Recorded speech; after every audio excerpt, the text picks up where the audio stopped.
Appelez-nous, exprimez-vous 33 1 53 92 64 40 Juan Gomez.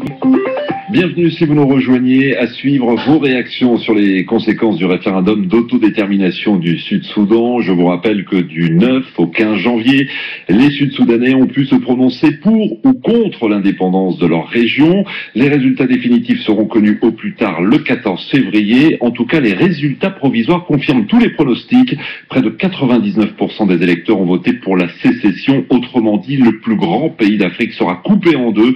Et cette perspective, vous le savez, suscite des inquiétudes. Plusieurs dirigeants africains ont déjà alerté sur les risques d'un effet domino sur le continent. C'est le cas du président tchadien. Dimanche, chez nos confrères de TV5, Idriss Déby a estimé que la sécession du Sud-Soudan crée un précédent extrêmement grave car il remet en cause l'intangibilité des frontières héritées de la colonisation. Autrement dit, eh bien, dans d'autres pays, des mouvements rebelles pourraient bien s'inspirer de l'exemple soudanais et réclamer à leur tour un référendum d'autodétermination. Alors partagez-vous ces inquiétudes.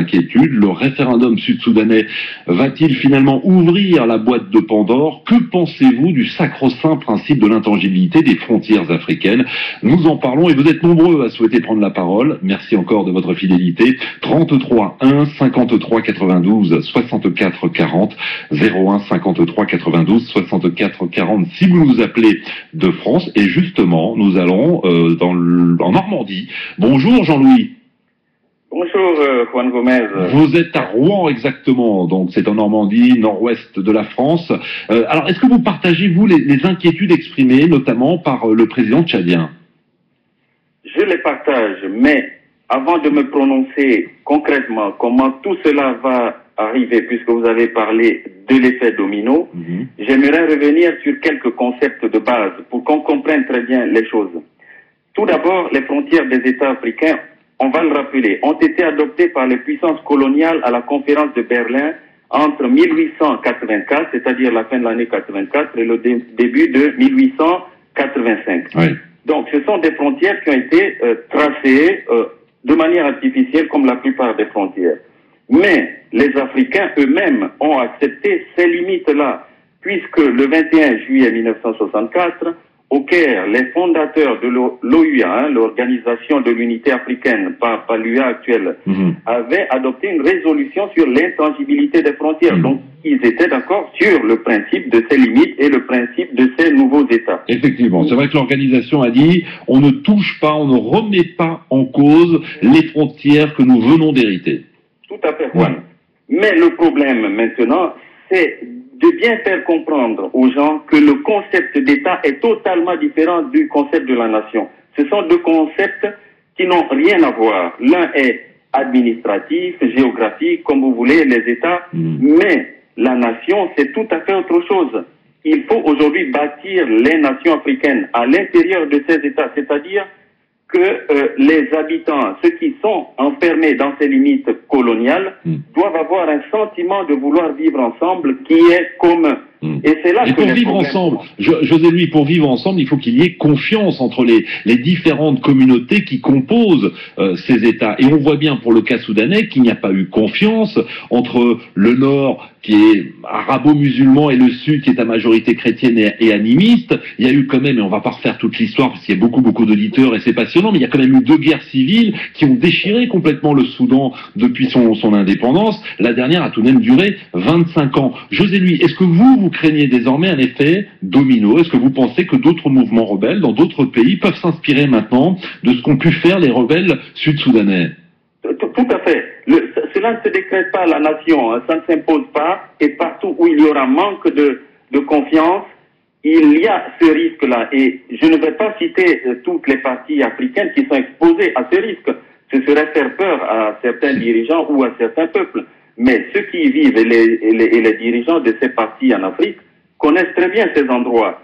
Si on revient au cas soudanais, vous avez parlé des guerres civiles. La première guerre civile, c'est une rupture, est due à une rupture de confiance, puisque au moment où les Soudanais accèdent à l'indépendance, ils votent leur indépendance au 31 décembre 1955, il est convenu que le Soudan va être un État fédéral. Mais après la déclaration d'indépendance, on remet en cause ce principe.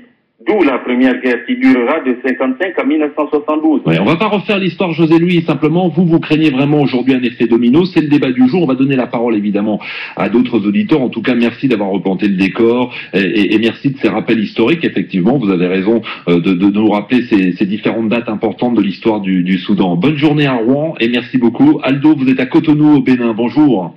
Bonjour, Juan. Alors, est-ce que vous partagez l'analyse de José Louis ou est-ce que, au contraire, vous pensez que finalement, un certain nombre de chefs d'État, on a cité tout à l'heure le président Déby, mais on peut citer également Abdoulaye Wade, qui a eu l'occasion de s'exprimer sur le dossier sud-soudanais. On pense aussi au dirigeant libyen Muammar Kadhafi, qui a dit que ce serait une maladie contagieuse, ce référendum. Est-ce que vous comprenez ces réticences et ces inquiétudes?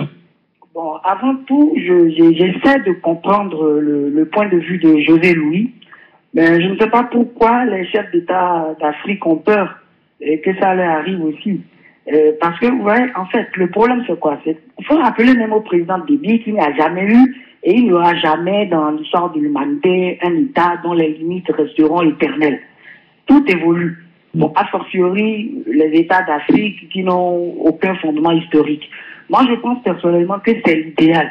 L'idéal pour les peuples d'Afrique, en attendant qu'on ne passe à la création d'États réels, hein, pour l'État continental, qui est le rêve de toute l'Afrique. Alors vous rêvez des États-Unis d'Afrique, mais enfin avant d'y arriver, il va s'en passer effectivement beaucoup de temps, mais cet effet domino craint par de nombreux spécialistes également, vous le comprenez ou pas, Aldo? Non, c'est ce que je viens de dire, j'essaie de comprendre, mais en réalité, les gens doivent voir la chose autrement. En réalité, c'est quoi l'État en Afrique? Mais ce sont nos dirigeants et ceux qui profitent de ces États qui, à cause de leurs intérêts, semblent avoir perdu un peu la raison. Ils ne veulent pas surpasser les États hérités de la colonisation, qui n'ont aucune valeur, sur lesquels ils règnent pour je ne sais pas. Mais moi, je pense que, comme c'est le cas, les communautés qui se sentent piétinées, spoliées, frustrées, doivent avoir le choix de se détacher de ces États meurtriers-là, parce que moi, je les appelle des États meurtriers. En réalité, excusez-moi, Juan, je vais vous donner un simple exemple. Ce n'est même pas le Soudan. Au Togo, tout près, un petit pays, vous n'allez pas l'imaginer, mais je suis allé là-bas, j'ai questionné beaucoup de Togolais. Pour un petit pays comme le Togo, les gens rêvent qu'on scinde ce pays en deux afin que, je cite, Gnassingbé règne sur le nord et que le sud revient je ne sais pas, aux populations du sud. Donc c'est un problème réel. En fait, ce n'est pas parce qu'on va émietter les États qu'on ne va pas réaliser le reste de l'unité africaine. D'accord, mais enfin, en même temps, après, il y a la viabilité de ces micro-États, parce qu'effectivement, vous prenez le Togo, qui est un petit pays par la taille, évidemment, mais grand par ses hommes, il ne faudrait pas que ça soit mal interprété, mais voilà, vous divisez le Togo en deux, il ne reste pratiquement pas grand-chose, donc ce seront des micro-États, et on peut s'interroger sur la viabilité, effectivement, de cette situation. Aldo, merci beaucoup, il y a vraiment beaucoup d'appels. Je voudrais qu'on aille à Kinshasa, en République démocratique du Congo. Bonjour Moïse.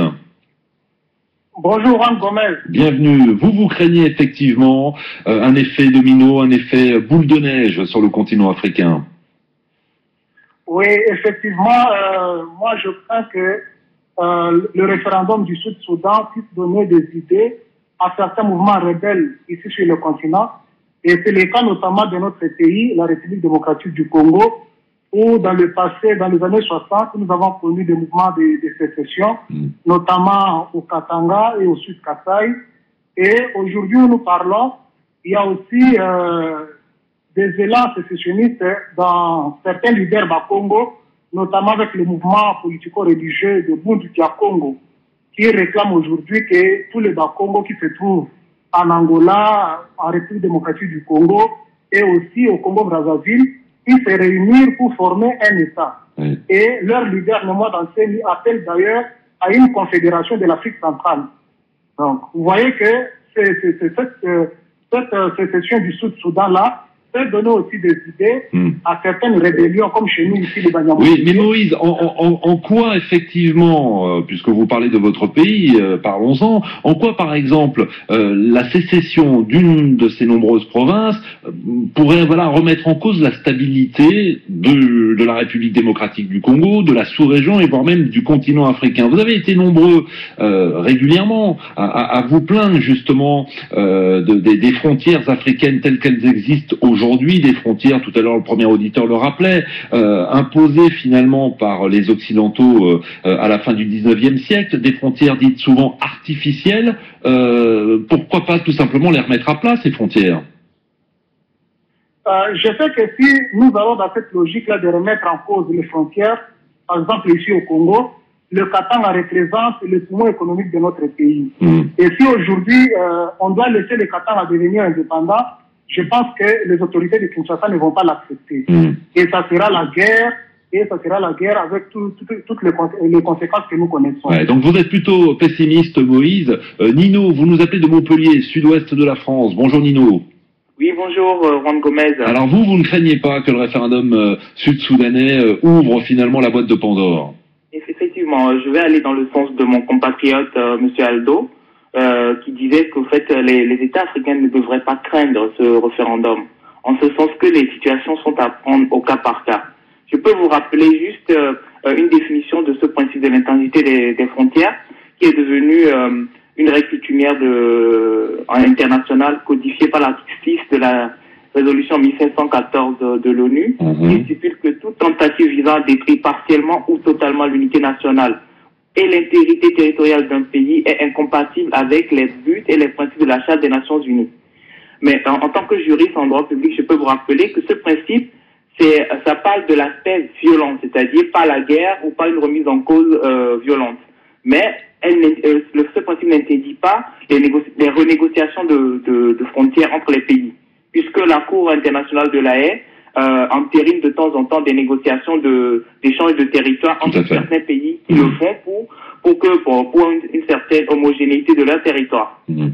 Donc, pourquoi êtes-vous convaincu que le cas soudanais ne donnera pas des idées à d'autres mouvements rebelles? Tout à l'heure, un auditeur disait, voilà, moi, j'ose pas trop citer des pays, mais enfin, il y a l'enclave pétrolière angolaise de Cabinda, il y a le dossier casamançais qui dure depuis des années, il y a également les rebelles du Darfour, au Soudan, on peut parler aussi du Sahara occidental. Enfin, il y a quand même pas mal d'endroits sur le continent africain où effectivement, on pourrait se dire, tiens, si les Sud-Soudanais ont obtenu leur indépendance, pourquoi pas nous?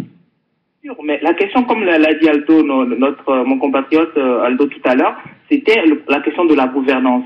Pour faire partie d'un pays, il faut avoir un attachement à ce pays. Et si le pays est bien gouverné, il n'y a pas de raison que les gens aient envie de s'en séparer, si vous voulez.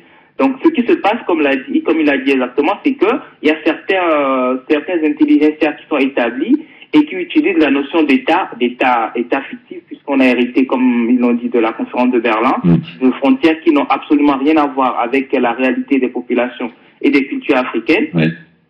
Donc, c'est normal que si les pays sont bien gérés, je vous ai donné le cas du Maroc. Il va falloir conclure à un moment donné, Nino. J'attendais votre conclusion pour vous interrompre, mais voilà, je regarde la pendule, le temps passe très très vite. On a compris l'essentiel, en tout cas, de votre analyse. Merci beaucoup d'écouter RFI sur Internet, RFI.fr à Montpellier, 33 1 53 92 64 40. Quelles peuvent être les conséquences du référendum d'autodétermination du Sud-Soudan célèbre? Bonjour. Bonjour Anne, bonjour à tous les auditeurs de RFI. Vous nous appelez de Kampala et vous partagez, vous, les inquiétudes du président tchadien? Oui, bien entendu, à l'instar de Barthélémy Ouganda, je suis parmi les gens qui prennent pour l'intangibilité des frontières et l'intégrité territoriale. Je sais que beaucoup d'autres vont être pessimistes, mais moi je dis que, par ailleurs que les précédents doivent nous inciter à la prudence.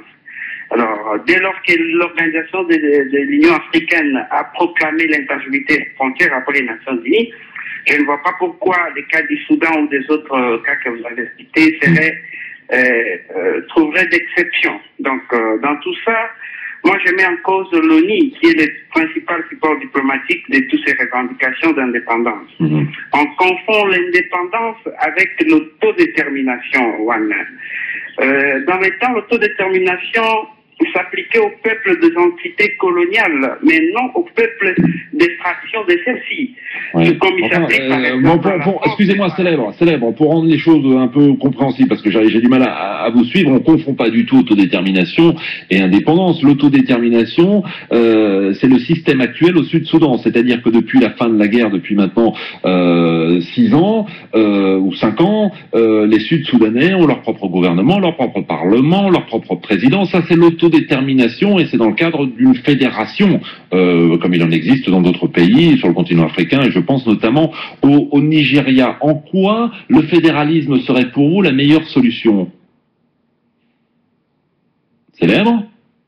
Ah bon, Célèbre n'a pas aimé que j'apporte cette précision. La ligne s'est coupée, en tout cas, j'imagine que c'est ça. 01 53 92 64 40. Alassane, bonjour.